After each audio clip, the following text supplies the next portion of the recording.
Gloire à Jésus. Et donc la thématique de ce jour, c'est la puissance de la parole de Dieu. La puissance de la parole de Dieu.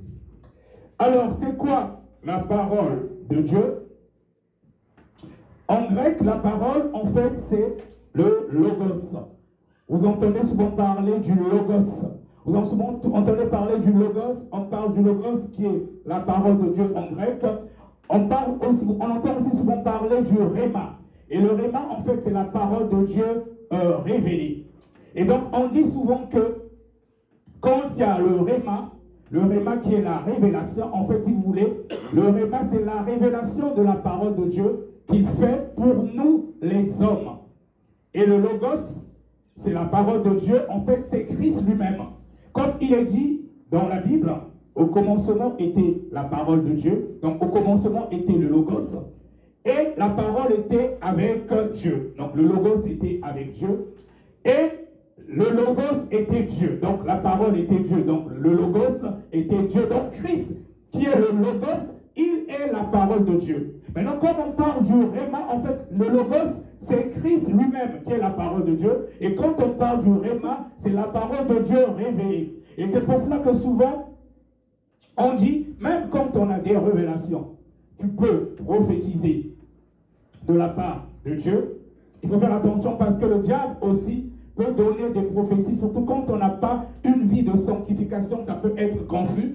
Il y a des gens qui ne sont pas des chrétiens qui donnent aussi des prophéties exactes, mais qui prophétisent avec l'esprit de Python. Mais nous, en tant qu'enfants de Dieu, même quand on entend une prophétie, qui est une révélation, surtout quand elle vient de Dieu, donc le rhéma doit toujours être accompagné du logos. Donc, quand on te donne une révélation, une prophétie, il faut toujours regarder, même si c'est un ancien sataniste, même si c'est quelqu'un qui était proche du diable, ou un sorcier qui se convertit, tout ce qu'on donne, il faut toujours vérifier à la lumière des Écritures, comme les chrétiens de Béret, est-ce que tout ce qu'on nous dit est conforme à la parole de Dieu? Parce que tout est dans la parole de Dieu, toute la prophétie est déjà dans la parole de Dieu. Même donc, quand il y a une révélation, on peut dire, oui, on a vu ceci, le diable avait dit cela, machin, c'est bien. Mais il faut vérifier, qu'est-ce que dit la Bible? Comme les chrétiens de Béret. Même moi qui me tiens devant la chair, si je vous enseigne quelque chose qui est en conformité avec la parole de Dieu, qui n'est pas en conformité avec la parole de Dieu, vous pouvez me dire après, apôtre, tu as dit ceci, mais qu'est-ce qui prouve que la Bible dit cela? Donc la base, c'est la parole de Dieu, ce n'est même pas les prophéties. La base, c'est avant tout la parole de Dieu. Quand on donne un rhéma,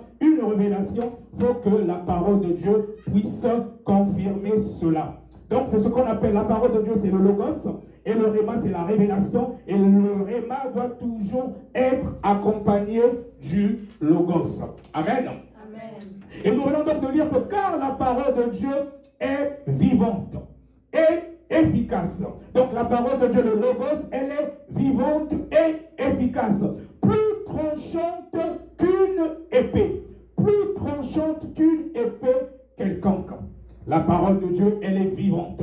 Et donc, quand on reçoit la parole de Dieu, comme nous venons de dire que la parole de Dieu, c'est Christ lui-même, c'est le logos.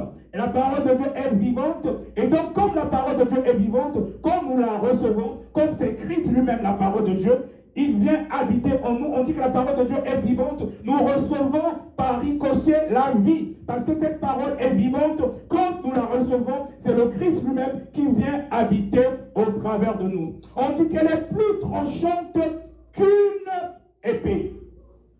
Vous remarquerez souvent parfois quand on prêche. Le pasteur est en train de prêcher par exemple. Au bout d'un moment, tu as l'impression, c'est comme si ta vie était mise à nu. Parce que souvent quand on prêche, c'est par la direction du Saint-Esprit. Et des fois tu arrives, on est en train de prêcher. Ce qu'on est en train de dire, tu as l'impression de montrer que le pasteur, il a regardé dans ma vie. Ou ce qu'on est en train de prêcher, ça correspond exactement à ta vie. Mais parce que la parole de Dieu, comme on vient de dire, elle est plus tranchante qu'une épée. Donc ça te pénètre et tout ce que tu faisais dans le secret est mis à nu. Et toi-même, au niveau de ton esprit ou au niveau de ton âme, tu commences par te culpabiliser parce que c'est la parole de Dieu. Et comme nous venons de lire que la parole de Dieu est vivante et efficace, plus tranchante qu'une épée. Et donc, du coup, toi, lorsque tu commences à te sentir mal à l'aise. C'est parce que justement, une épée, tu te rends compte de ce que tu as fait en conformité avec la parole de Dieu. C'est comme si cette parole commence à te juger et toi-même, tu es mal à l'aise. Et pareil, il peut arriver qu'il y a une prophétie. Un serviteur de Dieu, une servante de Dieu commence à prophétiser. Lorsque tu es quand elle vient de Dieu, et si tu te sens coupable, même sans qu'on t'indexe, toi-même tu sais qu'on est en train de parler de toi, ça commence à te rendre mal à l'aise. Et donc, comme on dit que la parole de Dieu, elle est vivante et efficace, plus tranchante qu'une épée quelconque à deux tranchants. On dit qu'elle est pénétrante jusqu'à partager âme et esprit, jointure et moelle, elle juge les sentiments et les pensées du cœur. Donc cette parole, quand tu te reconnais dans ce que tu as fait en cachette, cette parole, elle sonde les cœurs et les reins. Comme cette parole, c'est le Seigneur lui-même, elle commence à te juger et tu te sens mal à l'aise. Ce que tu fais dans le secret, que les gens ne savent pas, le Seigneur, il essaie. Et au travers de sa parole, quand on la prêche,